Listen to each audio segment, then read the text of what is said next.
to my talk with on seed saving for presentation for vines. We're going to do a little pre-recorded section on my on-farm site so we can actually see the plants growing, and I can show you a few hands-on things. One of the easiest things for a home gardener to save is beans. They're self-pollinating. They're a really easy seed crop. You don't really have to do a whole lot special. You just harvest them when the beans are fully solid in the pods and the pods are brown and crispy dry. I have some that are in the process of growing right now.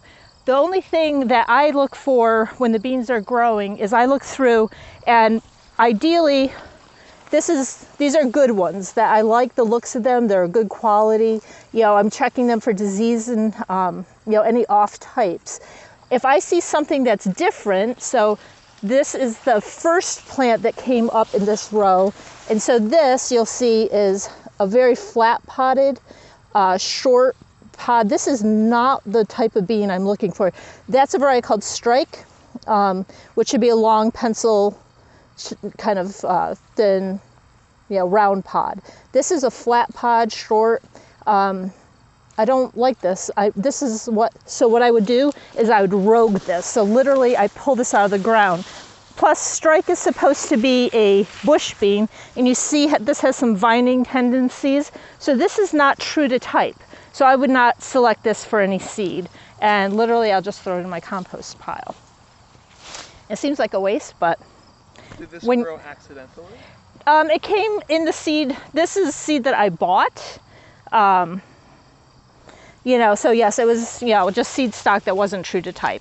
And there's actually a couple different off types in this variety. I'm not really that surprised because there was a lot of demand on the seed companies this year, and they were, probably getting seed from a couple different sources. It's kind of a waste of space, but it's edible. I could have eaten these, but it's not what I'm looking for seed type. Can I try one? Yeah, they're past. I would pick one of the, smaller ones. You said edible, but. Yeah, they feel tough to me. Okay. I mean, they're edible, but they're not like perfect. Mm-hmm. And when you say true to type, for people who don't know, what does that mean? So true to type is, I'm analyzing. There's a standard that I'm trying to match. I kind of have a picture in my mind of, what the plant should look like, and everything that I'm saving seed from obviously is open pollinated. So, you want to try and pick a plant that, exemplifies the characteristics you're looking for, hence true to type. You have that perfect image in your mind. Now the type, you mentioned earlier, the ones that you were looking for are like pencil thin, and round. Is it mostly about the aesthetics? Aesthetics, and these are the ones I use for the farmer's market. These are super tasty.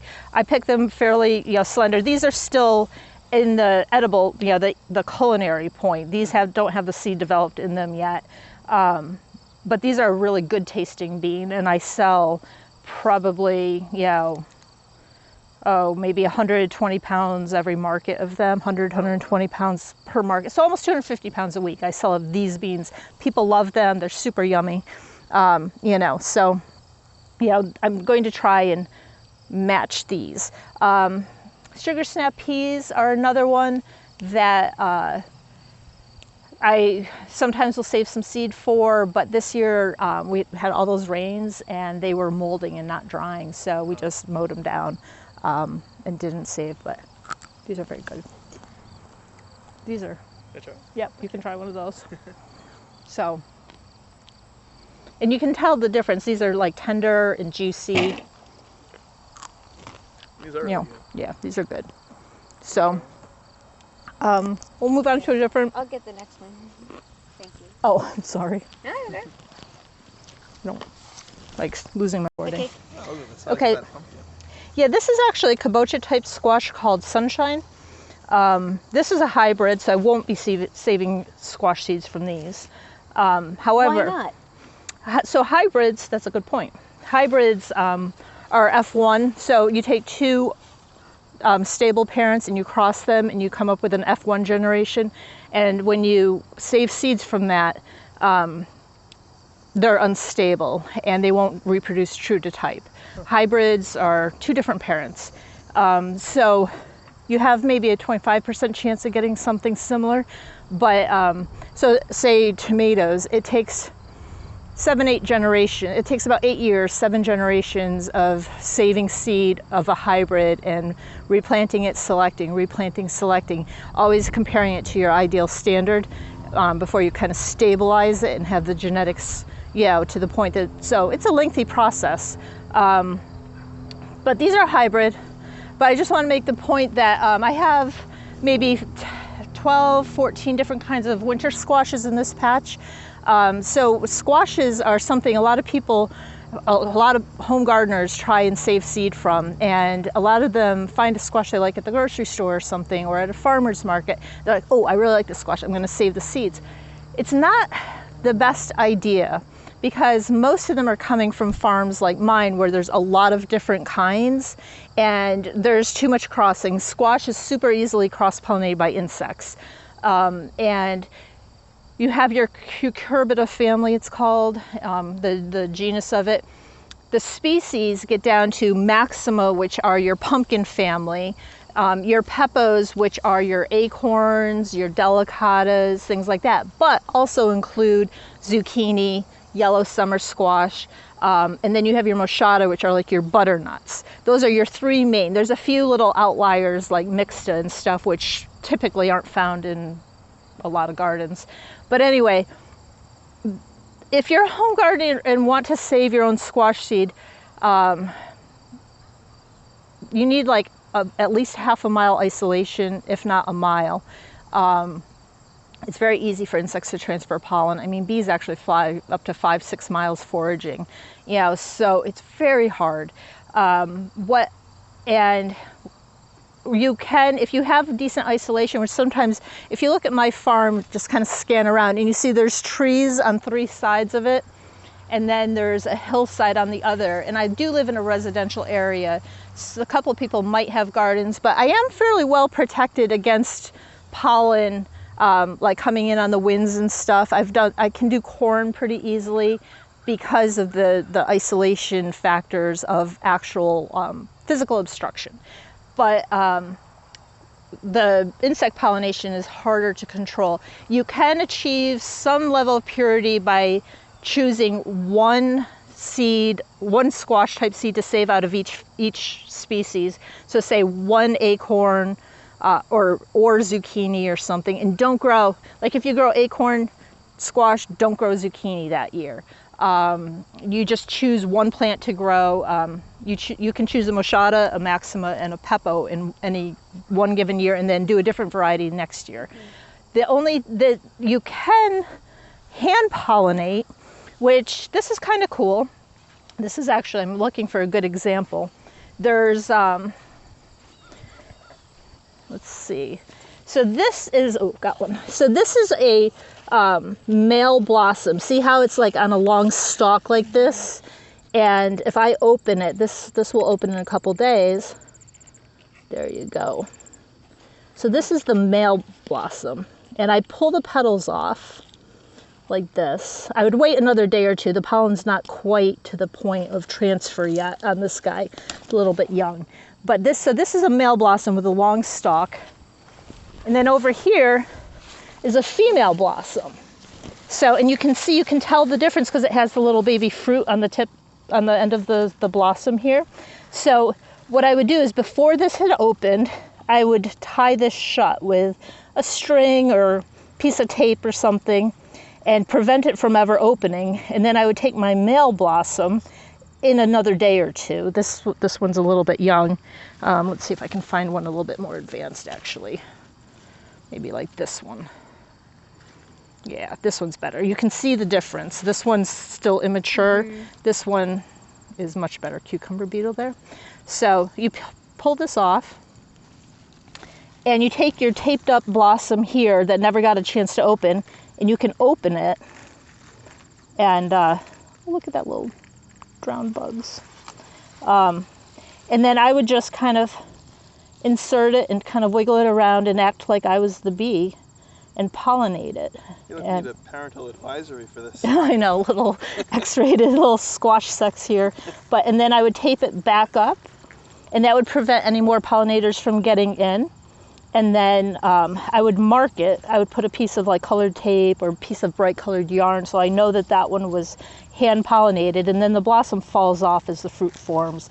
But you'll have your tape here or string or whatever to remind you that, and then this one you could save seeds from. Okay. So there are ways to work around it. You have to do that for every single blossom? Well, no, because you really only need one or two fruits to be pure, and each fruit has so many seeds in it that, you have more than sufficient amount. Okay. You don't need to do it on them all. You mentioned pollinators. I noticed you have these beautiful rows of flowers behind the squashes. Mm-hmm. Is there a reason you planted them right next to these plants in particular? Nope. Nope, they're just in the rotation. The garden's on a 6-year rotation. That's just where they wind up. Okay. But yes, they do help. And we do have beehives over there that will show you the swarm at some point. And the rotation is to replenish the soil? The rotation has several factors to it. Number one, soil fertility, but also pest and disease populations. Some things that emerge in the spring aren't, like Colorado potato beetles, aren't the strongest flyers, and they'll actually walk to the next plant. I mean, they can fly clumsily, but the further away you move it from where you had potatoes the previous year, the better. Some things are just ubiquitous, like flea beetles, cucumber beetles, whatever. There's tarnished plant bugs. They're terrible. They can fly strongly, and it doesn't seem to make a difference. But and also weed populations. Our way of cultivating, we use a draft horse for a lot of our work here. And using that versus a tiller for some other things, everything makes a difference of your weed populations and how things build up in your soils. Some things only get compost, some things get animal manure, some things only get the cover crops that we do. So like carrots, for instance, we don't add any fertility that year. It's cover cropped over the winter, that's turned under, and then it doesn't get any compost or manure because that's how you get long straight carrots. You get forked hairy carrots when you have too much organic matter on your carrots. And so the next year, greens. So the previous year is greens, and they get the finest compost because they're a very heavy feeder and important economically to us. So they get good compost. They're followed by carrots or root crops in general that don't get any of the compost. And then the following year we go to fruits, which are again heavy feeders, and we'll get the animal manures. I have sheep and horses, and we buy in also dairy compost. And the carrots don't get the manure, the compost, because the organic material will cause them to fork and get hairy. You'll pull up sometimes carrots that are all hairy or forked, funny carrots. Too much organic matter in the soil. Carrots actually commercially are grown in very sandy, very lean soils, and that's why you get the straight carrots. But actually, we'll see if Is there any difference in culinarily speaking? Or just aesthetically, people don't like it. I was just going to say, it's just aesthetics. Yeah. And it sounds terrible, but people, I make my living selling vegetables, and people buy with their eyes. Right. And sometimes, parents and kids are like, I would buy the curly ones or the forked ones, the funny ones, the ones that look like little legs. Right. But I need to sell a bunches of carrots and not just appeal to the wonky ones, that are fun for some people. But we do bring the seconds a lot of times and sell them half price or something like that. Or we donate them to Binghamton Food Rescue, and so like I said, we have horses and stuff, and it's a nice job to be a horse on a carrot farm. You get lots of trees. Peppers are so easy to save seeds from. So I'm not going to save seeds particularly from this one because this one happens to be New Ace, which is a hybrid. But I'm just going to show you how it's done. You would need an open pollinated pepper. So you don't save them from when they're green. You want to wait till they're the mature color. So in this case, it's a red pepper. And peppers are great because you can eat the part when it's ready. You know, it's a lot of seed crops, you have to wait till they're past the edible stage. But peppers are super yummy, and you can eat them and save the seeds at the same time. Literally all I do, actually, can you hold this one? Do you want me to help you eat it? Yeah. Literally all I do is scrape out the seeds. And so I would just spread these out on a, like a paper plate or whatever, coffee filter, and let them dry. You don't have to do anything special, and you get to eat your pepper too. You guys want to split this? Sure. You have to like wipe it off a little. Thank you. It's super yummy. And nothing could be easier than pepper seeds. You just want to make sure, unlike this one, you know, is a hybrid, so I'm just going to toss them. I'm not going to save them. So the green ones are not yet ready for seed saving? Green ones are not. For all seeds that you're trying to save, you need to have the mature stage. And then these I do save all the time. So these are a good example of what I was talking about before. These are stabilized hybrid. These started off as super chilies, and then people worked with it, and now they're matchboxes, is the open pollinated stabilized version of the original hybrid of super chili. And these are those little dangerous ones. They're crazy hot. Super easy to save seed from though. Peppers are self-pollinating, but they would benefit from some sort of protection while they're blossoming. You can just get some gauze, like you know, that organza stuff, and cover a branch, and they do cross much more readily than people give them credit for. Some things are self-pollinating, but still can cross readily. Beans. Back to the beans. Beans don't cross that often, except when they do, a lot of let's see how to phrase this. They pollinate before the blossom even opens, so which is pretty unusual. But they actually have done their thing before the blossoms even open. Then when they do have crosses, a lot of times it's bumblebees that have strong jaws, and so they can chomp through the sides of the blossom while it's formed. And bumblebees are responsible for a lot of the outcrosses in beans. Some things, I don't have a good example of it right now, and it's in the weeds anyway, but like Swiss chard, beets, carrots, a lot of that stuff is biennial. So you have your vegetative part this year, and the seed part comes next year. A lot of people get excited if a chard bolts this season, the first year. They're like, oh, I want to save seeds from that. Big mistake, because what you're doing is putting selective pressure on for early bolting chard, which you don't want your chard to bolt. So there's an example of a characteristic that you are trying to select against. So know the proper life cycle of your plants, and that's what you're trying to achieve. Yeah, you'll see carrot once in a while going to flower or something this year. You don't want to save any seed. Carrots are kind of interesting. So what you would do is wait till the fall and dig up your carrots, and then you can select what you want over the winter, and then you can replant, and you can even cut them down and replant the carrots, and I forget what the word is, the following season. They will cross with Queen Anne's lace, which is a wild carrot, and you can't let that happen.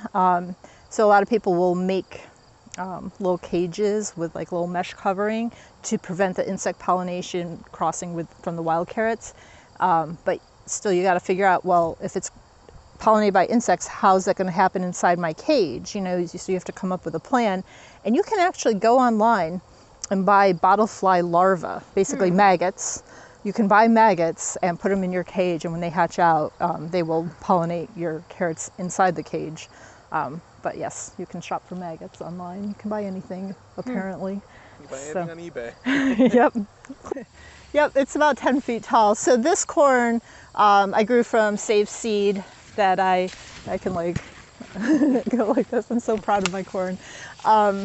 Saved seed. So this is Earth Tone's Dent.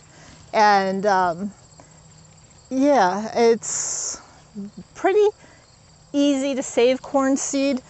This is nowhere near being done yet. This has still probably 2 months to go. But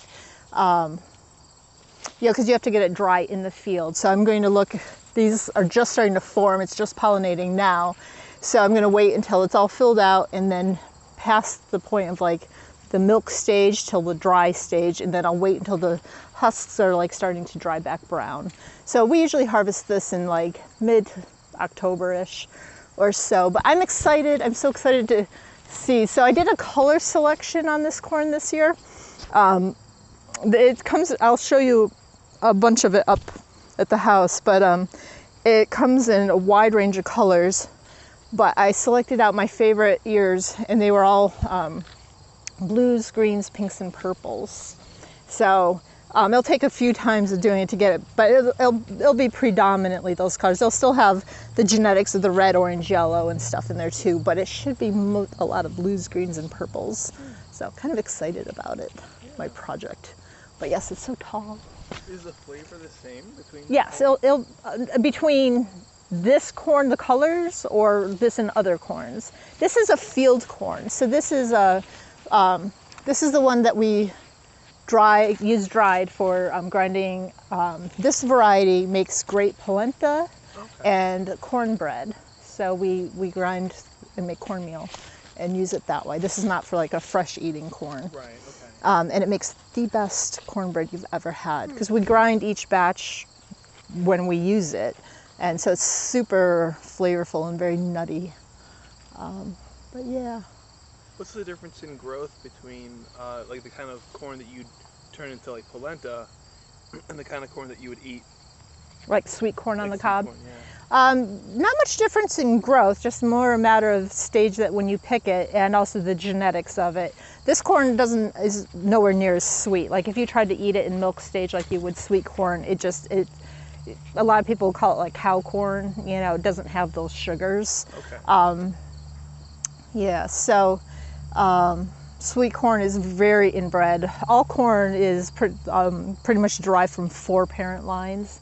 Corn is one of the most inbred plants there is. It's just crazy. The genetics are down to like... It's like European royalty. Yeah, basically. Exactly like that. Exactly like that.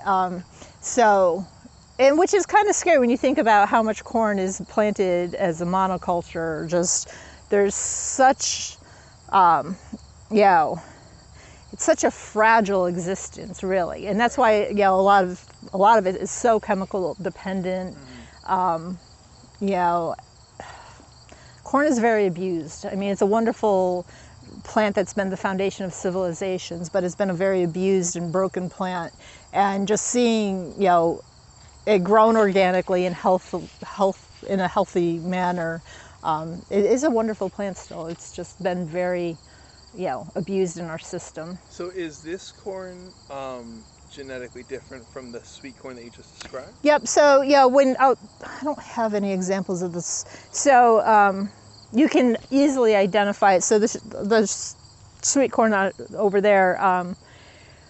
It has what's called the SH2 gene, which is a shrunken gene. So I'll show you some examples of the cobs. I have some examples to show you, and it's a smooth corn. The kernels are large and smooth. The pericarp is, a very, I don't know what other word to use, but smooth. And it has a very flowery endosperm.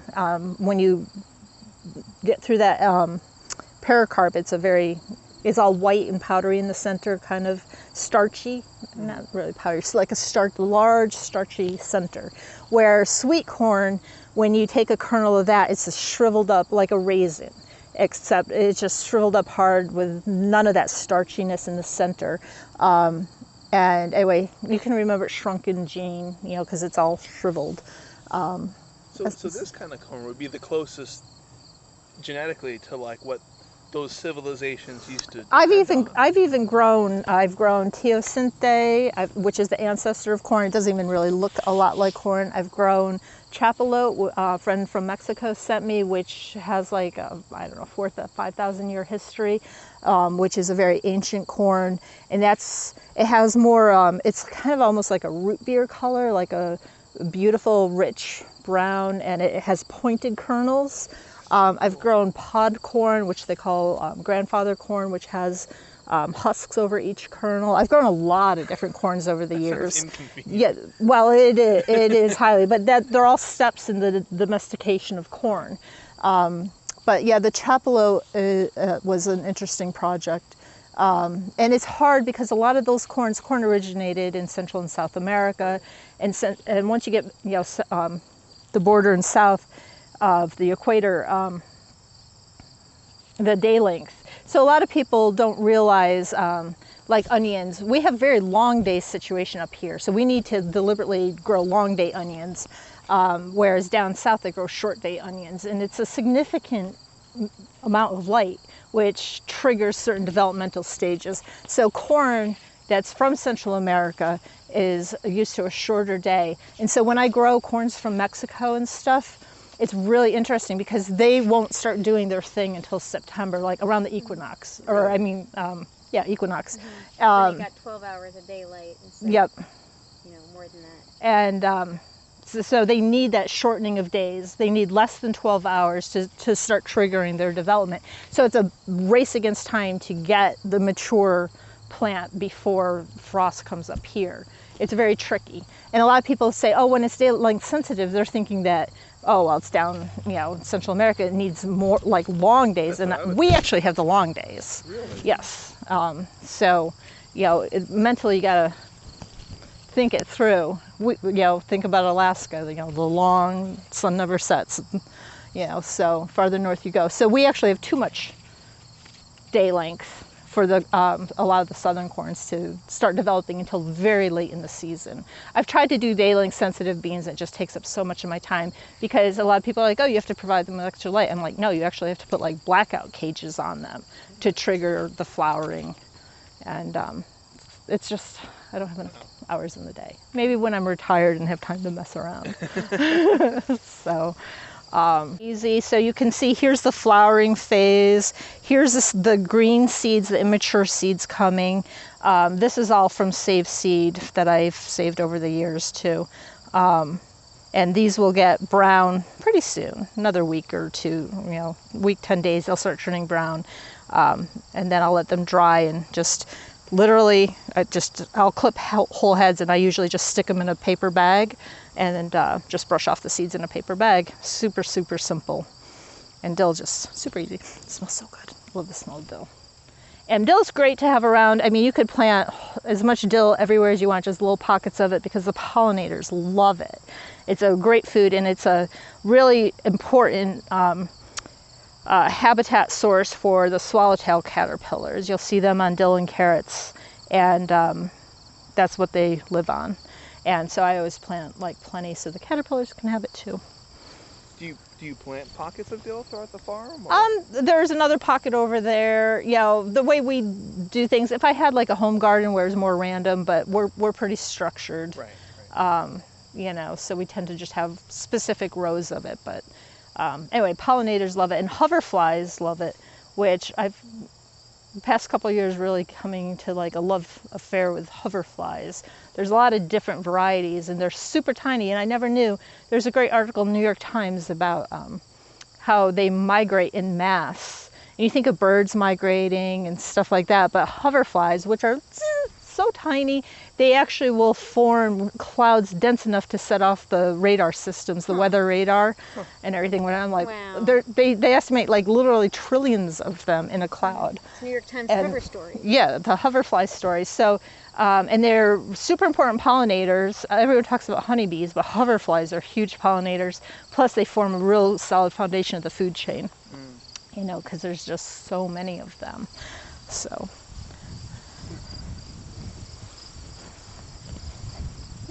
It's like super late in the season, I think. Yeah, I think it's a little, I thought this would happen like June. Yeah, they actually, he started off with 2 hives here, and they both split, and because we're here all the time, I was able to tell him, and he caught both of the splits. So now he has 4, and that one hive. Usually they would split if they've like run out of space. Right. So maybe they need more supers on those hives there. Yeah, well, now I see some more on that purple one. I'm not even sure. So, yeah, Ken knows. And I think he's pretty tired right now. He's like, well, here's another box. And it's hard to get them out of the netting without hurting them. Like you can't really brush them off easily. Yeah. You know, one of the swarms had landed on the grapevine, so we were able to just shake them right down in, and that worked out great. But this is kind of a pain when they're in the... Do you have to deal with like that over here? This is Deal for with- bears. Oh, for bears. Yeah. Wow. Like bears Yep. like to go for the honey. It's not just a cartoon. So I They guess want the honey. You do have to deal with that. Yeah. Yep. And these guys, they just stayed up here throughout the storm, huh? Yep. Oh, they're pretty hard. By 10 days for pollination, then they won't cross. Okay. 10 days is, 10 days to 2 weeks. 2 weeks would have been more preferable. Just as these are ending, those are already starting. So I don't, corn's pretty easy to tell if it's been crossed though, with the, if you do a field and a super sweet next to each other. You'll either see color in the super sweet or you'll see shrunken kernels in the field corn. Now these corn, this corn will grow to the same height as that corn? No, this is it. It's done. Okay. Yep, you can see it's mature. Short and sweet. Short and sweet. Now earlier, Lisa, you showed us some of these interesting, I guess the flower part of it. Now you said this is how corn had been? Well, it's a developmental stage. So so here's a good one here. It's like a vestigial organ? Yep, version? so Japanese beetles. So yes, this is kind of an intermediary kind of, this has, instead of having the corn cobs separated, so this is the female part down here. This is actually interesting. A lot of people don't know this. Each of these silks, each strand is actually a pollen tube. So when you husk back an ear of corn and there's the little, all the silks, if you looked at it carefully without disturbing them, each kernel has one piece of silk attached to it, and it's a pollen tube. And it's actually what transferred the pollen down to fertilize the kernel to start filling out. Kernel. So each one of these is attached to a different kernel. So yeah, typically, you've got your here's the better plant. This is your kind of male part, the tasseling area, and then your silks, and this is the female, is where the seed production is. So your pollen's coming down. Makes a lot of sense. Right. So the pollen just drops down The from pollen, the male. yeah, I mean, it can into the get carried female. on the wind pretty far, but I read some study where, I forget, it's a pretty high percentage. A lot of it actually comes within a couple feet of the silk. Just hope for the best. But no, they throw out so much, and you can actually look at the ground and you see pollen grains and from the anthers and stuff are shedding. The anthers are shedding off now, and you can see pollen just. Let's see. I don't know. Actually, we had that 3 inches of rain last night. Sometimes you'll see just pollen coating. Everything will be yellow, with the pollen. But anyway, this is kind of a mutant. Kind of a throwback. So you have kind of a hermaphroditic corn here with both the male and the female together. And I hate Japanese beetles. So yeah, kind of interesting, kind of a vestigial, kind of So this is ancestral.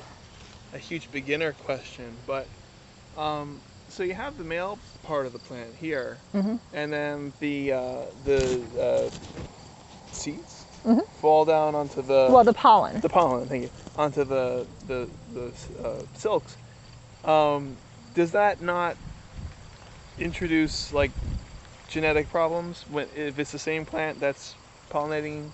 No, there's enough mix and drift around here. That's why I plant my corn in blocks. You want to plant it at least in rows, 4 rows.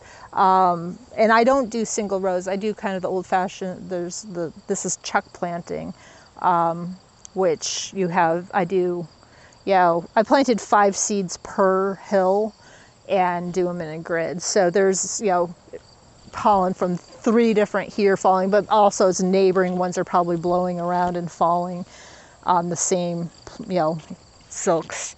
So there'll be enough diversity here. Okay. You want, for seed saving with corn, you want a minimum size population, which is a very good point, which I totally spaced over, but you want a minimum population of 200 plants to maintain that genetic diversity, and especially important with corn because it's already so inbred. Although there are a few exceptional exceptions. My friend Stephen McCumber was involved in reviving Mohawk red bread flour corn, and they were down to 1 cob. And it's not ideal to start from 1 cob. There's not a lot of genetics there, but that's all that was left after colonialism and the effects where foods, especially traditional foods, are burned to the ground, and Right. they were able to find 1 cob left, and Stephen was involved in restoring that. So now all the descendants are basically clones of each other. There's still a little genetic mix-up. I'm noticing this up here. Looks like, whoop, broke it off. One That's kind of cool too. bigger kernel. 1 bigger kernel. Now it's So this is another sweet corn. I mean, you're so inbred that you do get a lot of weirdness happening. That's pretty cool though. Or maybe it's When the you see- beginning of like some of the corn truffle maybe. Yeah, the corn smut. One of the first things that we started saving seed for was our own garlic. This is a variety. It's heirloom called Carpathian. It's a Polish hardneck. Yes, the dogs that are a Polish hardneck garlic, and it's been super great for us over the years. So we've continuously saved our own seed for almost 30 years now. A lot of people will say, oh, you can save any of the garlic. So garlic is clonal reproduction. I'm going to open up one that I'm not saving for seed because it's also not that marketable. So I just open, I like struggle. Okay, there we go. So a lot of people say you can save any garlic seed. This was a twin. It was like, there was another one that grew up against it. That's why it's flat-sided. It's totally edible still, but it's not one I would save for seed. So all you do when you say garlic seed, you're planting cloves of garlic. That is what you're planting to get a whole new plant. So each clove will make a new garlic plant, and you want to point to, this is the basal plate, the root end, pointy side up when you plant garlic. And we do it about 4 to 6 inches deep in trenches covered with at least 2 inches of soil. And garlic is a great crop for anybody to grow. It is very simple. It's planted in the fall. It is like basically a bulb, so you're planting it like you would tulips or any of the flower bulbs. So you plant in the fall. We say mid-October after Columbus Day, and we mulch it. We're in Zone 5B officially, so we mulch it over the winter. But we wait until the ground freezes because you're not mulching it to keep it warm. That's a mistake. You don't want any top growth. You just want root growth to set in the fall. So you want that ground to get cold and freeze up, and then after it's frozen, then we mulch it, because we are mulching to prevent freeze-thaw action in the spring, which will heave it and break roots. So anyway, we don't like top growth. So we're mulching when the ground's frozen. I'm not going to plant the funny ones. I plant my biggest. So when you look in here, these are going to the farmer's market Saturday. So here's like an average size garlic for the table. This is what I call culinary grade garlic, like these. Then you start going through it, and you get these very large heads, and we get people going through. These. So I'm looking for, when I select garlic seed, I'm looking for things like this. A very large symmetrical. I'm selecting against, I don't know where like this is an asymmetrical one, but even if they have like one clove bulging out, like this one is got an asymmetrical, I'm looking for really nice, very symmetrical heads, because what you plant, I also select is what you're going to get back, and hopefully. And I select the largest cloves out of the largest heads. Never even eat those. My best heads I'll save for seed. And I will, so say I'm trying to think, 1, 2, 3, 4, 5, 6, 7, 8. This one has 9 cloves. I bet you I only use 5 or 6 out of even the largest, most perfect heads. And by using the biggest cloves, that plant is going to have so much more energy to jump up in the spring and start growing rapidly. You're just giving it a lot of strength. This is one of the rocamboles, which is a class of garlic. It can run to twins, so I select against it. I look at the basal plate, and if I see two, it'll look like a figure 8 on the bottom, and then I know it's going to be a twin. I try and select against the twins. Once in a while, some sneak by us, like you saw that one. But yeah, a lot of people try and sell their best, and then they plant these. You're going to run down your seed stock very quickly. It just doesn't have the vigor that the bigger ones do. So, the garlic. moment you said that you plant the cloves, I immediately imagined like the inward struggle of not eating your best garlic, but instead planting it. We've never really. We're very ruthless. We're very good at thinning and roguing and like saving the best of the best, because that's how we remain like in our. Because people buy with their eyes. We try and remain on top of the heap by having the best, and if you save the best, you'll get the best back. We do have a closed system. We don't buy in any other varieties of garlic. Garlic is the one thing I only grow one variety of, because there's so many garlic diseases, which are like will be in your soil for the rest of your lifetime if you mess it up. So we have a closed system. We haven't brought in any other garlic in almost 30 years. Wow. So garlic is the best. Highly recommend for anybody to start saving seed. You can go to your farmer's market. Also, don't buy it at the grocery store. A lot of that garlic is coming from China. Do not buy it. Yeah. But you want to plant it in the fall, and then you mulch it after. Like the November. frost sets Yep. in. No, after like November, December, we're mulching garlic. We'll plant it in October. We wait till the ground freezes. Also freezes us being able to walk on it without sinking in. So tomatoes, another great beginner item. You can see here like a vast, not even that vast, but a diverse array of different tomatoes. Absolutely love growing tomatoes, except for we live in the humid Northeast and there's so many freaking diseases that's annoying. But you have your big, this is a Prudence Purple. This is a Captain Lucky. Look how pretty that is. So pretty. That one's ripe. This one's just about ripe. I would give it another day or two. It's Okay. a little bit firm, but yes, it'll be green and red, kind of marbled, Just naturally. just naturally. Yep. What's the texture like on the bottom? What's this? How come it turned out like that? Yeah, so this is cap facing. It's a very common thing in heirlooms especially, and it's just, you can even typically see it right from the bloom point. It's going to have a large blossom scar and stuff. But it's still good to eat. This is still good to eat. It's totally fine. And it's also fine to save seeds from. There's a lot of tomato diseases that are seed-borne, so you want to be careful of that. But this is Cherokee Purple.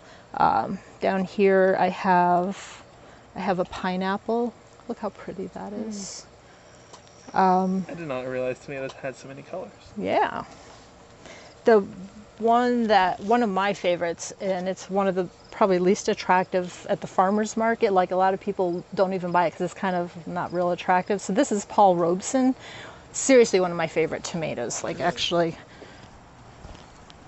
I have here. We'll kind of move the garlic out of the way here a bit. And all of these different strains. Yes. So here's a. Yeah, this is how it looks inside. Wow. Taste that. Thank you. So good. Do you want a piece? Yeah, sure. This is like one of my favorites. Wow, that's really good. Yeah, it's delicious. Thank you. But some people are kind of like, oh, it's kind of like, they think it's bad, because it's like kind of brownish or anything. I'm like, it's considered one of the black tomatoes. I love, love, love. I tend to go for the black really tomatoes. Good. Yeah. So Paul Robeson, Cherokee Purples are very, very common. This is a carbon. This is a Blue Beauty, which this is anthocyanin on it. A lot of people don't buy this at the market because they think it's bad, Right. but this is actually anthocyanin. So I'm actually not a big fan of the antho. They call them the antho tomatoes for short, the purples and dark purple and black on them. They tend to be like not the best my personal flavor. What causes the coloration like that? It literally is anthocyanins, Oh, okay. and especially when they're exposed to the sun, they become very dominant. So they get like tan. Basically a tan, basically a sunburn. Yeah. It's a tomato sunburn. It actually just allows the expression of it. This is a gold medal, which is like a pineapple, very similar. This is opalka, which is a large paste tomato. These are the San Marzanos. This tomato, these like smaller pink ones here, this is, pretty sure this is Stump of the World, which a bunch of us grew this year in honor of a friend, Remy Rotella Orlowski, who passed away from breast cancer this past year. And she owned a sample seed company, sample seed shop, little small seed company, and this is one of her favorite tomatoes, super tasty. Stump of the World. Stump of the World. But yeah. That's the name of the tomato? Or, okay. Yep, that's the name of the tomato. Super tasty. Are these used as, can all of these tomatoes be used as tomatoes, like, as like conventionally used? Like they have different, so they, like, this is a really funny looking San tomato. Marzanos are your classic sauce tomatoes. Opalka is also a sauce tomato. This is very good and very tasty, very meaty. I'll cut one open actually.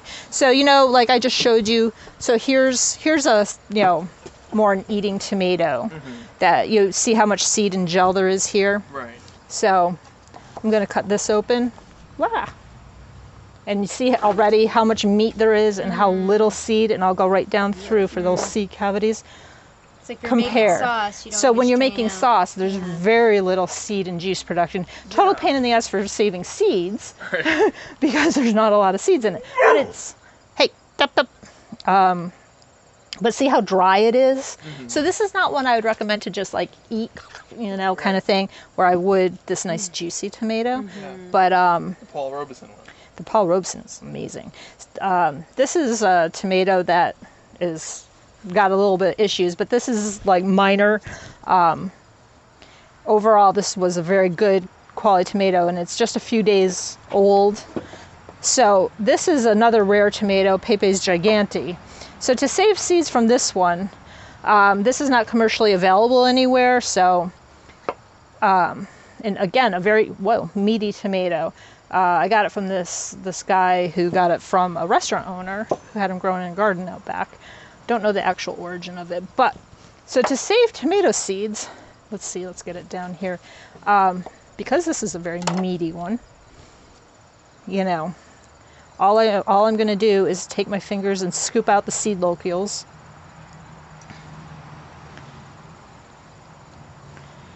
And you can use the rest of the tomato. Tomatoes are another thing. You know, I could pop this in for some sauce or whatever. I'm not going to because this one is a little overripe. But I'm going to take my seeds. Now, the most important thing, you always think you're going to remember. So see how the seeds are all neatly contained in these little pockets here? Just scoop them out. You always think you're going to remember what you just saved. Write it down, label it. I swear to God, there's like so many times I'm like, I'll remember that. And then you have a bunch of jars of this like pulp sitting around and you're like, yeah, I don't remember that. Whoops, wrong one. And do you want it to be an overripe tomato to save seeds? It can be just eating ripe quality. It doesn't, this one I was just saving because I know I want to save the seeds from this one. So I had set aside for this purpose of demonstration. So it's going kind of a little bad. It had a crack in the top. It was just secondary infection. It wasn't like a disease. You want to save from healthy plants. You know, you don't want to save, a lot of tomatoes can have seed-borne diseases. So you want to save, you know, nice looking tomatoes, not gross ones. Now, in a good year, how many different plants could you get from one tomato seeds? It all depends on, like, how many seeds out of one tomato? Or just, like, how much of this type of tomato could you expect to grow from a I'll show jar you. like that?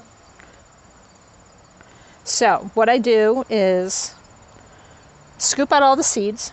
So I'm going to literally let this sit kind of, you can cover it if you want with like loosely keep bugs out, but I let it sit for like 2 to 3 days tops. And I watch it, and it's going to get thick. And I had good intentions to have this in demonstration. It's going to get a thick layer of really stinky mold across the top. That is a good thing. The first time I ever did it, I threw it out because I thought I did something wrong. It's going to get all moldy. Thick layer of mold across the top. And that's okay. That is good. That fermentation process is working. And you, then all I do is I take the end of the hose and I literally just do a gentle stream and decant. And all the pulp and stuff as it ferments. And now you want it to ferment because it's doing two things. Tomatoes have this little, you can see it good on this, have this little gel coating around the seeds. You can kind of see it on this one really well. See how there's like a little gel coating on top of your seed? That actually inhibits germination. So the fermentation process is going to break down that gel coat. And so they germinate better for you. And plus it kind of sterilizes the seed. The fermentation process is actually, even though it looks like very gross. Okay, so beans are super easy.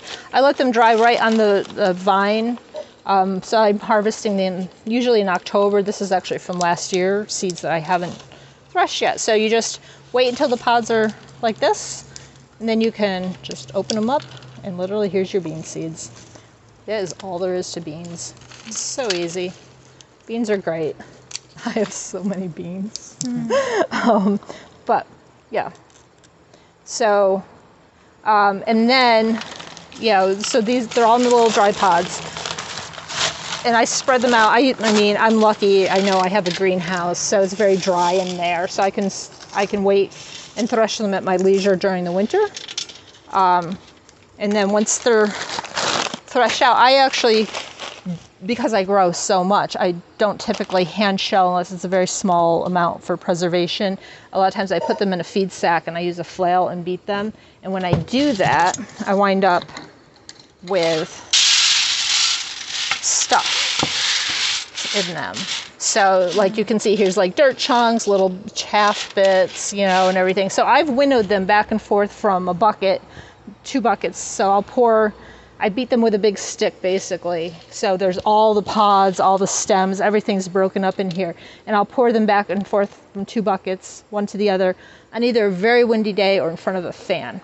And I'm lucky I have a big barn fan, so, but give it a little shimmy and, stuff starts floating to the top, and then, so I spend a fair amount of time, and I'm pretty quick at this, so I'll start with them all on one end, and, you get it pretty adept at, getting all the chaff out, and little beans that didn't form, so it's this constant like little, and you can shimmy it back and forth, and yeah. So this variety, hole number 3. Now, if people didn't have a greenhouse available, how much time would it take to get the beans to the appropriate level of dryness? It all depends on the weather. It really depends on the weather. And then as I'm doing this, I'm also scanning, like you can see there's 2 beans that, were visitors from probably another pod got mixed in when I harvested. So like maybe they got tangled or something. And so you want to make sure that you don't keep them with the right. Yes, I'm looking for any anomalies. I'm looking for any, like this one's got a bit of mold on it. I discard that, and go back and forth. And, chaff goes to one side, good beans to the other, and periodically take them off. And then, I'll discard that. Then you wind up with nice clean beans, take that one out. But see, all the chaff is gone. Now this is a very flat bean. So this is kind of probably where I'll close up. The collection that I work with. So this is from Chris Hubbard, Wildwood Farms out of Kentucky. And he is a Cherokee seed keeper, so I work with him, and this is part of his collection. So I do grow outs. I used to do them for a lot of different people. Now I pretty much just do a lot for him. And it's part of an indigenous collection, which, I've had some soul searching to do on, especially today, like with everything that has been going on the past couple of years, whether I should even be involved in this project because I'm not Native. And I understand that some within Native communities might object to me growing these seeds because they're from their people. And a lot of times they were taken from them, and they were separated from them forcefully, and for me to have them. But the point of the project is to grow them out and return them to their people. So every time that I go to a conference or I go to a talk or I meet somebody online, and find out what, tribe they're from, I see if I have seeds from there, and then I try to gift them back to them. But it also balance line of being like white savior kind of, I'm very sensitive to these kinds of issues, and so I've decided that Chris is the one who did invite me. I didn't insert myself in the project. I was invited.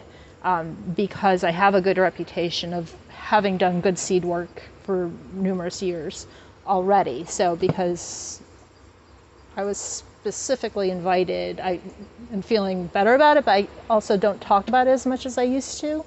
Because when I put it out on like social media, I would get like, first of all, a lot of people, give me some, and I'm like, no. So it's just too hard to deal with all that. But,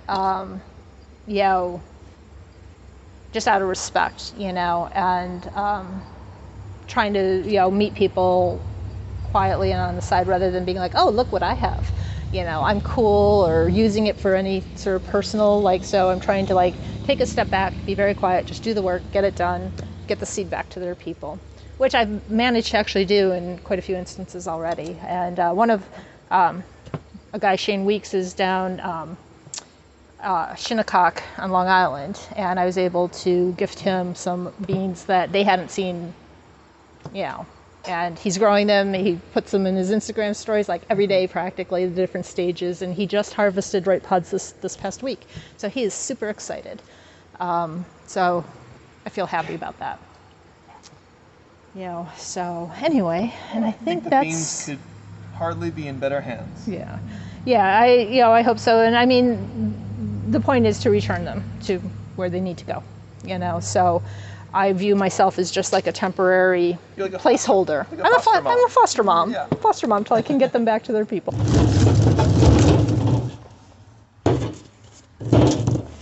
So these are some of the cobs of ears.